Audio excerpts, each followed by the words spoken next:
বেরোনোর সময় সকালবেলা ঠিক করে নিয়েছিলাম যে আজকের সকালের ব্রেকফাস্ট হবে ওয়েস্ট বেঙ্গলে ঢুকে, কারণ কালকে রাত্রিরে ডিনার ছিল উড়িষ্যায়, তার আগের দিনে ডিনার ছিল হচ্ছে অন্ধ্রপ্রদেশে।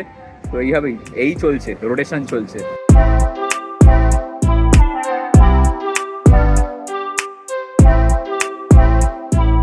তোমরা যারা আমার লাস্ট 5টা ভিডিও দেখেছো তারা জানবে যে আমি বেরিয়েছিলাম হচ্ছে ইস্টার্ন কোস্টাল রাইডে। আর সেখানে আমরা শুরু করেছিলাম হচ্ছে ভুবনেশ্বর দিয়ে, কলকাতা থেকে ভুবনেশ্বর, ভুবনেশ্বর থেকে ভাইজ্যাগ, ভাইজ্যাগ থেকে পুরী, পুরী থেকে আবার বাড়ি। আজকের এই ব্লগে আমি তোমাদের সঙ্গে শেয়ার করব যে পুরী থেকে বাড়ি আসার যে জার্নি সেটা আমার কেমন ছিল। জীবনের প্রথমবার আমি 530 কিলোমিটার আমাদের বাড়ির থেকে একদম পুরীর ডিস্টেন্স, এটা জীবনের আমার প্রথমবার সোলো রাইড। তো এটা আমার কেমন এক্সপিরিয়েন্স ছিল এই সমস্তটা। আর আজকের ব্লগে থাকছে হচ্ছে আমার খরচা কত লাগলো, অর্থাৎ আমি আর সৌম্যজিৎ আমরা দুজন গেছিলাম, দুজনের দুটো বাইক নিয়ে এখান থেকে ভাইজ্যাগ। ভাইজ্যাগ যাওয়ার পথে আমরা ভুবনেশ্বরে স্টে করেছিলাম, বিভিন্ন হোটেলগুলোতে কত টাকা লাগলো, আর আমাদের খাওয়া পারপাস কত টাকা খরচা হলো, এবং আমাদের ফিরে আসা যাওয়া সবটা মিলিয়ে বাইকের টোটাল কত টাকা তেল পুড়লো, এই সমস্ত হিসাব আজকের এই ব্লগে তোমাদের সঙ্গে শেয়ার করছি। So hey welcome back to my channel throttle life with ASR. Good morning from Rajarhat New Town. তবে ব্লগটা শুরু হয়েছিল পুরীতে, এখন রয়েছি বাড়িতে। তো চলো ভিডিওটা তোমরা শুরু থেকে দেখতে থাকো, তারপর তোমাদের সঙ্গে দেখা হচ্ছে ঠিক এই সময় এই জায়গায়। তো দেরি না করে চলো শুরু করা যাক। ঘড়িতে বাজে এখন 4:45। হেলমেট এখানে রেডি, আমি রেডি, রাইডিং জ্যাকেট প্যান্ট সমস্ত কিছু পরে। ওখানে আমাদের বাইক দাঁড়িয়ে রয়েছে, যে সমস্ত লাগেজ সেট আপ করা হয়ে গেছে ওখানে। চলো সৌম্যজিৎ বাই। এখনও ছেলে ঘুম ঘুম চোখে রয়েছে। আমি এখান থেকে একাই বাড়ি ফিরছি। আর কেন একা যাচ্ছি, সৌম্যজিৎ কেন রয়ে যাচ্ছে সেটা তোমাদেরকে যেতে যেতে বলবো। সাবধানে যেও, ও অ্যাকচুয়ালি 2 দিন পর ফিরবে। ঠিক আছে চলো, দেরি করে লাভ নেই। 550 কিলোমিটার রাস্তা কভার করতে হবে আজকে। আমি ভেবেছিলাম যে কোথায় আজকে ইন্টারকম লাগিয়ে রাখবো, বাই চান্স যদি কেউ দরকার পড়ে তো ফোন করতে পারবে, সঙ্গে সঙ্গে কানেক্টেড হয়ে যাবে। কিন্তু সেই উপায়টাও নেই। 30% চার্জ মানে খানিকক্ষণ পর গিয়ে ওটা 13 গিয়ে 3 হয়ে শেষ হয়ে যাবে। যাকে যা হওয়ার হবে, বেরিয়ে পড়েছি, আর ভেবে লাভ নেই। আর এখান থেকে আমি ট্রিপ 1টাকেই আবার 0 করে নেবো। ফুয়েল রেঞ্জ এখনও দেখাচ্ছে 280 কিলোমিটারের। উড়িষ্যাতেই কোথাও একটা ফুয়েল আপ করাবো, ফুল ট্যাঙ্ক করিয়ে নেবো, কারণ উড়িষ্যাতে পেট্রোলের প্রাইস কম আমাদের ওয়েস্ট বেঙ্গলের চেয়ে। একটু আগে সবেমাত্র মেরিন ড্রাইভে উঠেছি, আর সৌম্যজিৎ ফোন করেছে যে কালকে মিষ্টি নিয়েছিলাম বাড়ির জন্য, সেটা রুমেতেই রয়ে গেছিলো। তো সেটাকে গিয়ে আবার নিয়ে এলাম, দেন আবার মেরিন ড্রাইভে। চলো সমুদ্র রানী, বাই বাই মেরি জান, আবার দেখা হবে খুব শিগগিরই। সবার প্রথমে বলি যে আমি কেন একা একা ফিরলাম। আমি যেহেতু তোমরা জানবে 2 মাস হয়েছে পুরী গেছিলাম, পুরীতে পুজো দিয়েছিলাম বা মন্দির দর্শন করেছিলাম। তো আমার সেরকম বিশেষভাবে পুরীতে কোনো প্ল্যান ছিল না। আমি জাস্ট গেছিলাম সৌম্যজিৎকে কোম্পানি দেওয়ার জন্য। সৌম্যজিৎ গেছিলো হচ্ছে পুজো দেওয়ার জন্য। গিয়ে জানতে পারলাম যে মন্দিরের দরজা 12টার সময় বন্ধ হয়ে যাবে। আর আমরা যখন পৌঁছাই তখন বাজে হচ্ছে 11টা 15। 11টা 15-র সময় পৌঁছে হোটেলে চেক ইন করে স্নান করে মন্দির যেতে যেতে মানে রেডি হতে হতেই আমাদের বেজে হচ্ছে 12টা 5। তো তখন আর মন্দির যাওয়ার কোনো মানে থাকে না। সময় বললো যে আমি মঙ্গলবার দিনে পুজো দিই না, আর সন্ধ্যাবেলা আমি পুজো দেবো না। তো পুজো দেওয়ার ব্যাপারটা বুধবার, আর আমার পক্ষে বুধবার অবধি থাকা সম্ভব ছিল না। তো আমি ওই জন্য বললাম ঠিক আছে তাহলে তুমি সাবধানে পুজো টুজো দাও, আমি বেরিয়ে যাই। ও বললো ঠিক আছে তুমি সাবধানে যেও। তো এইভাবে আমরা একটা আন্ডারস্ট্যান্ডিং করে নিয়ে আমি ঠিক করলাম যে পরের দিন সকালবেলা আমি বেরিয়ে পড়বো। তো অ্যাজ ইউজুয়াল আমি বেরিয়ে পড়ি। রাস্তায় বেরিয়ে একটা আলাদাই এক্সাইটমেন্ট ছিল, কারণ জীবনে প্রথমবার আমি এরকম 500 কিলোমিটারের ওপর একা বাইক চালাবো, তার উপর আবার বাড়ি ফিরবো। মানে বুঝতে পারছো, 5টা দিন হয়ে গেছে আমি বাড়ির বাইরে, আর তারপর বাড়ি ফিরছি, তাও আবার একা 500 কিলোমিটার ওপর বাইক চালিয়ে প্রথমবার। তো একটা আলাদা রকমের এক্সাইটমেন্ট, একটা আলাদা রকমের মোটিভেশন নিয়ে এই ব্লগ বানানো বা এই ভিডিওটা আমি শুরু করেছিলাম, মোটো ব্লগিংটা শুরু করেছিলাম। কিন্তু আমি তখন বুঝতে পারিনি যে আমার মাইক অ্যাডাপ্টার খারাপ হয়ে গেছে, কারণ তার আগের দিনে রাত্রিবেলা আমি একটা কেলো করে বসে আছি। তো কি করেছি, কেন খারাপ হয়েছে সেটা তোমাদেরকে বলবো, একটু পরেই তোমরা জানতে পারবে। তবে এইভাবেই আমি রাস্তা পার করছিলাম, 60 70 80 90 এরকম একটা স্পিড রেখে ক্রুজ করছিলাম। কোথাও বা 80, কোথাও কমিয়ে 60-এ নিয়ে আসছিলাম, কারণ জায়গায় জায়গায় স্পিড চালানোর ব্যাপার রয়েছে। তোমরা যারা জানো তারা জানবে, বা এর আগে যারা আমার ভিডিওগুলো দেখেছো তারা জানবে যে উড়িষ্যার বিভিন্ন জায়গায় স্পিড চালান কাটে। তো সেই জন্যেই গতবারের পুরীর থেকে ফেরার ভুলটা আর যাতে না হয়, সেই জন্যে মোটামুটি একটা স্পিড রেখেই আমি ফিরছিলাম। জায়গায় জায়গায় নিজের মনের মতন করে আমি অনেক কিছু বলেছি। আমার নিজের যে ভেতরকার ফিলিংস, এই প্রথমবার 500 কিলোমিটারের বাইক রাইড, তাও আবার একা, আর পুরীর থেকে বাড়ি ফেরা, এর যে একটা আলাদা ভেতরকার, কি বলি তোমাদেরকে, ভাষায় বোঝানোর মতন ভাষা নেই আমার কাছে। তো এই ফিলিংসগুলোকে আমি তোমাদের সঙ্গে শেয়ার করছিলাম মোটো ব্লগের মাধ্যমে, কিন্তু আমি বুঝতে পারিনি যে আমার ক্যামেরায় কোনো রকম কোনো সাউন্ড নেয়নি, যেটুকু নিয়েছে সবটাই উইন্ড নয়েজ। আর এই উইন্ড নয়েজের মাঝখানে যদি আমি সেরকমভাবে কিছু তোমাদেরকে দেখাই, তাহলে ফুটেজটা কেমন দেখতে লাগবে সেটা তোমরা একটুখানি দেখো। ম্যাপে দেখাচ্ছে 9 ঘন্টা 43 মিনিটের রাস্তা। এখানে কি পাহাড় রে বাবা, ওই বাবা। আর এই 9 ঘন্টা 43 মিনিটের মধ্যে আমাদের পৌঁছাতে সময় লাগবে 2:50। পেট্রোল পাম্প বা এই ধরনের জায়গাতে দাঁড়ানোটাই সেফ।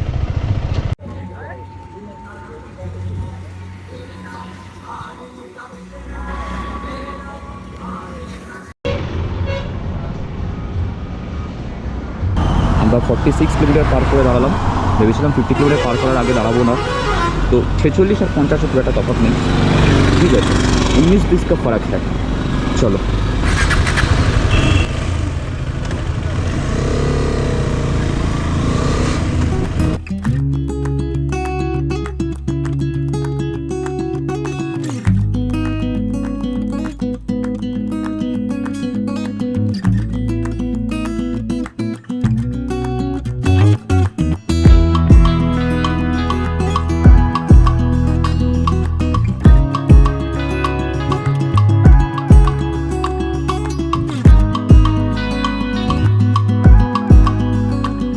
আরেকটা সবচেয়ে বড় সুবিধা হচ্ছে টোল ট্যাক্স দিতে লাগে না।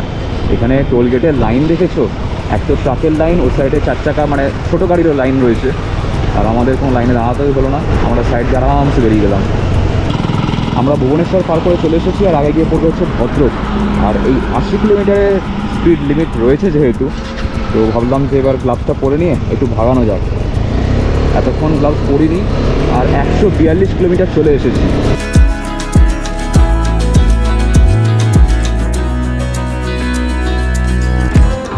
এখানে ভোটের প্রচারের গান চলছে, আর আমার এই যে গোপ্রোটা রয়েছে, এই গোপ্রোটা হঠাৎ করে হ্যাং করছে। আমি ভাবলাম যে এসডি কার্ডটা চেঞ্জ করব। আর এখন যেটা দিয়ে শর্ট নিচ্ছি সেটাও একটা গোপ্রো, আমার হিরো 8টা। আর চলো এসডি কার্ডটাকে চেঞ্জ করে নিই। Hello hello hello, mike check, hello hello, 1 2 3 1 2 3, hello hello. তো এখানে দাঁড়িয়েছিলাম ইন্ডিয়ান অয়েলের পেট্রোল পাম্প দেখে, আর ফুয়েল আপ করালাম, ট্যাঙ্ক ফুল করিয়ে নিয়েছি। আর আমাদের লাগলো হচ্ছে 952 টাকার তেল, বিলটার মধ্যে রয়েছে। এই যে চোখ মুখের অবস্থা যাতা হয়ে গেছে, ওই জন্য এখানে একটা ওয়াশরুম থেকে চোখ মুখে একটু জল দিলাম, হিসি ব্রেক নিলাম, আর ফুয়েল আপ করালাম। ফুয়েল আপ করাতে আমাদের লাগলো হচ্ছে 952 টাকা। আর এবার আবার এগোবো এখান থেকে। চলো দেরি করবো না, ফটাফট এগোতে হবে। 210 কিলোমিটার বাইক চলে গেছে সকাল থেকে। এখন ঘড়িতে বাজে হচ্ছে 8:52। আর গোপ্রোটা ডিস্টার্ব করছিল বলে এসডি কার্ডটা চেঞ্জ করলাম, আগের এসডি কার্ডটা ফুল হয়ে গেছিলো।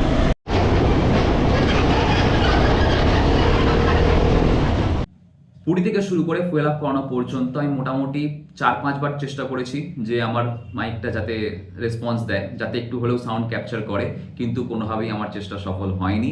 আমি গোপ্রোটাকে তারপর গিয়ে চেঞ্জ করলাম, চেঞ্জ করার পরেও দেখলাম যে না, কাজের কাজ কিছু হচ্ছে না। তারপর আমি দাঁড়ানো মোটামুটি কমিয়ে দিয়েছিলাম বলতে পারো। এরপর থেকে শুরু করে আমি যতক্ষণ না পর্যন্ত দাঁতন ঢুকছি ততক্ষণ আর স্টপ দিইনি, নন স্টপ বাইক চালিয়েছি। আর দাঁতন মানে বলতে পারো যে ওয়েস্ট বেঙ্গল আর উড়িষ্যার বর্ডার। 330 কিলোমিটার বাইক চালিয়ে ফাইনালি পৌঁছে গেছি ওয়েস্ট বেঙ্গল। এখন এই মুহূর্তে যে জায়গাটা রয়েছে এটা হচ্ছে দাঁতন। আর এখানে দাঁড়িয়েছি হচ্ছে আজকে সকালের ব্রেকফাস্ট করতে। এই এসে গেছে আমার খাবার। আমি নিয়েছি হচ্ছে 4টে রুটি আর তার সঙ্গে হাফ প্লেট চানা। চানার দাম 50 টাকা, রুটির দাম জানি না। আর ওইখানে আমার বাইক সাইড করা রয়েছে ছাওয়ায়। ফ্রাইডে একটু ঠান্ডা হচ্ছে, হয়নি। ওর পেট তো ভর্তি রয়েছে, কিন্তু আমার পেট খালি হয়ে গেছে, ওই জন্য দাঁড়িয়েছি। তো করে মুখে চোখে জল দিলাম, তার সঙ্গে একটু ফেস ওয়াশ লাগিয়ে দিলাম, যাতে ভিডিওতে ভালো লাগে দেখতে। বেরোনোর সময় সকালে ঠিক করে নিয়েছিলাম যে আজকের সকালের ব্রেকফাস্ট হবে ওয়েস্ট বেঙ্গলে ঢুকে, কারণ কালকে রাত্রিরে ডিনার ছিল উড়িষ্যায়, তার আগের দিনে ডিনার ছিল হচ্ছে অন্ধ্রপ্রদেশে। তো এইভাবেই চলছে, রোটেশন চলছে। চলো খাওয়া দাওয়া করে না যাক, চেষ্টা করবো অ্যাজ সুন অ্যাজ পসিবল বাড়ি ঢোকার। কালকে রাত্রিবেলা যখন হোটেল রুমে ছিলাম তখন হোটেলে আমার গোপ্রোটাকে নিয়ে একটুখানি নাড়াচাড়া করছিলাম, ডাটা ট্রান্সফার করছিলাম, এই সমস্ত করতে করতে হঠাৎ করে একটা জিনিস লক্ষ্য করেছিলাম যে এই যে মাইক অ্যাডাপ্টারটা রয়েছে, মাইক অ্যাডাপ্টারের এই পার্টটা না ছিঁড়ে গেছিলো, ভেতর থেকে যে তামার তার, সেই তারটা বেরিয়ে এসেছিলো। তো আমি কি করেছিলাম, এখানটায় ফেভিকুইক দিয়েছিলাম। আর এই ফেভিকুইক দেওয়ার ফলে কি হয়েছে, পুরো গোপ্রোটা হ্যাং হচ্ছে আর থেকে উইন্ড নয়েজ আসছে। জানি না, সকাল থেকে যা ব্লগ বানিয়েছি সবটাতেই মনে হচ্ছে উইন্ড নয়েজ এসছে, আর কি হবে কে জানে। এতক্ষণ ধরে খেটে খুঁটে বকে এলাম, রাস্তাটা প্রায় 330 কিলোমিটার ধরে বক করতে করতে এসছি, আর সেই সবটায় যদি এরকম উইন্ড নয়েজ আসে তাহলে তো হয়েই গেল গল্প।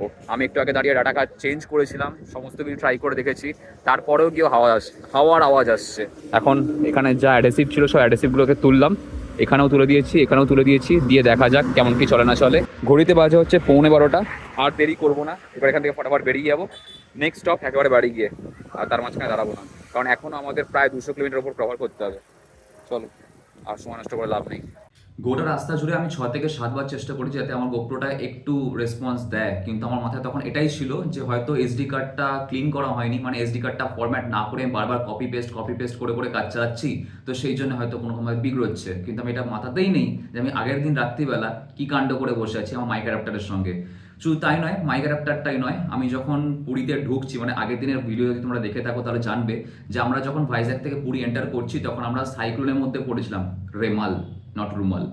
তো সেই সাইক্লোনে আমার মাইকটাও খারাপ হয়ে গেছে, মানে মাইক অ্যাডাপ্টার দুটোই গেছে, মানে লিটারালি কোনো সাউন্ডই আর নিচ্ছে না। আমি ভাবলাম যে আমার তো গোপ্রোর কোনো প্রবলেম আসছে, এসডি কার্ডের জন্য হয়তো হচ্ছে, আমার মাথাতেই তখন নেই যে মাইক অ্যাডাপ্টারের প্রবলেমটা হতে পারে। তো এইভাবেই রাস্তাঘাটের বর্ণনা দিতে দিতে চেষ্টা করছিলাম যতটুকু পারা যায়, যদি একটু হলেও আওয়াজ আসে সেটা তোমাদের সঙ্গে শেয়ার করার জন্য। মোটো ব্লগিং অ্যাজ ইউজুয়াল করতে করতে আমি বাকি রাস্তাটা কভার করতে থাকি।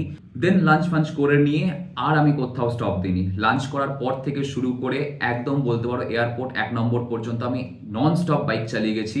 আমার বেশিক্ষণ সময়ও লাগেনি, কারণ এরপর থেকে আর স্পিড চালানোর কোনো ব্যাপার নেই। কোলাঘাট থেকে শুরু করে বাকি রাস্তাটা আমি বেশ ভালো রকম, মানে 80-90তেই চালিয়ে ঢুকে গেছি। আমার গোটা জার্নিতে কোথাও কষ্ট হয়নি। কষ্টটা হলো তারপর বাড়ির কাছে চলে এসে, এয়ারপোর্টের এখানে মাঠকলের কাছে আমি যখন এসে পৌঁছালাম, দেখলাম রাস্তায় পুরো গাড়ি বন্ধ করে দিয়েছে, কি না আমাদের মোদিজি আসছেন, আর সেই জন্য রাস্তায় গাড়ি এক সাইডে বন্ধ হয়ে যায়। এবং তারপর গিয়ে পুলিশ বলে যে তোমরা ঘুরিয়ে নাও এখান থেকে। তারপরে বলে কই আরেকটু এগিয়ে এগিয়ে যখন এয়ারপোর্টের ফ্লাইওভারটার কাছে এসে পৌঁছাই, তখন আমি জ্যামের মধ্যে দাঁড়িয়ে চেষ্টা করছি যাতে আমার গোপ্রোটা একটু হলেও ফুটেজটা নেয়, কিন্তু গোপ্রো চালুই হলো না। তো তখন আমাকে আবার ঘুরিয়ে এয়ারপোর্ট 1 নম্বর থেকে মাঠকল অব্দি গিয়ে মাঠকলের ভেতরে রাস্তা হয়ে দেন গোটা নাগের বাজার ঘুরে আমাকে এসে বাড়ি ঢুকতে হয়। আর ওই যে টাইমটা, মানে ওই টাইমটা অবস্থা আমার যাচ্ছাটাই খারাপ হয়ে যায়। 522 কিলোমিটার রাইড করে আমার যে কষ্টটা হয়েছিল সেটা ওর কাছে ফিকে পড়ে যায়। লাস্ট 5-6 কিলোমিটার আমাকে যেভাবে ঘুরতে হয় গোটা নাগের বাজার দমদম হয়ে, ওটা মানে ট্রিমেন্ডাস যন্ত্রণার ব্যাপার ছিল। মানে তখন আর শরীর নিচ্ছে না, তখন মনে হচ্ছে ভাই এখানে কেউ আমাকে বসতে দিক, এখানে আমাকে খাট বালিশ দিয়ে দিক, আমি শুয়ে পড়বো এখানে। মানে এরকমই একটা ভয়ঙ্কর অবস্থা হয়ে যায় আমার। তো ঠিক আছে, তারপর ঘুরে ফিরে এসে বাড়ি চলে আসি। বাড়ি এসে ফ্রেশ হয়ে দেন গিয়ে অ্যাজ ইউজুয়াল লাইফ চলছে, দেখতে দেখতে কেটে গেল 3টে দিন। আর এই 3 দিন পর আজকে ব্লগটা শুট করছি। তো এবার আসা যাক আমাদের আসল গল্পে, অর্থাৎ টোটাল কত খরচা হলো। তোমরা হয়তো দেখে থাকবে যে আমার ট্যাঙ্ক ব্যাগের উপর একটা মোটুলের প্যাড ছিল। এই হচ্ছে সেই প্যাডটা যেটাতে আমি লিখে রেখেছিলাম আমার কত কি খরচা লাগছে। এখানে তেল খরচা থেকে শুরু করে হোটেল বাবদ খরচা বা আমাদের খাওয়া দাওয়ার খরচা, টোটাল খরচার হিসাব এর মধ্যেই রয়েছে। এখানে প্রথম দিন অর্থাৎ কলকাতা থেকে ভুবনেশ্বর যাওয়ার সময় আমি ফিল আপ করেছিলাম 708.63। এইভাবে পরপর ডে 1 ডে 2 করে 6 দিনের হিসাব এর মধ্যে লেখা রয়েছে। আর এই 6 দিনে আমার টোটাল তেল বাবদ খরচা হয়েছে হচ্ছে 4,952 টাকা, 4952.42 রুপিস অনলি। তো বলতে পারো প্রায় 5,000 টাকার তেল আমাদের ফ্রাইডে একাই ফুঁকে নিয়েছে। এছাড়া আমাদের হোটেল বাবদ যে খরচা হয়েছে সেটা পরের পেজে রয়েছে। হোটেল বাবদ আমাদের লেগেছে হচ্ছে 7,242 টাকা, যেহেতু আমরা দুজনে রুম শেয়ার করেছিলাম। তো সেখানে আমার টোটাল খরচা হয়েছে হোটেল পারপাস আমার একার লেগেছে 3,620 টাকা। তো এই 3,620 প্লাস তেল খরচা মেলালে হচ্ছে 8,572 টাকা। এই 8,572 টাকা আমার লেগেছে হচ্ছে হোটেল আর তার সঙ্গে সঙ্গে বাইকের তেল, এই দুটোতে।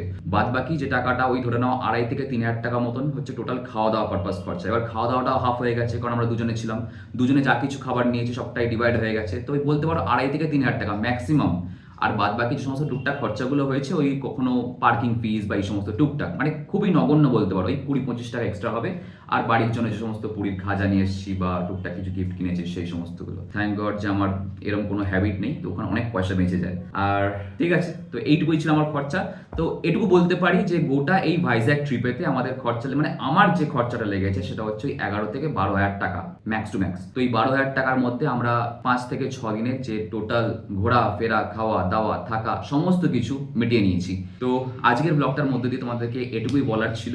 আর যদি ভিডিওটা পুরোটা করতে পারতাম, যদি আমার মাইকটা এরকমভাবে ধোকা না দিত, যদি বৃষ্টির মধ্যে না ফাঁসতাম, যদি আমার মাইকের অ্যাপটা ঠিকঠাক থাকতো, তাহলে হয়তো আরও ভালোভাবে তোমাদেরকে ব্যাপারটা বোঝাতে পারতাম।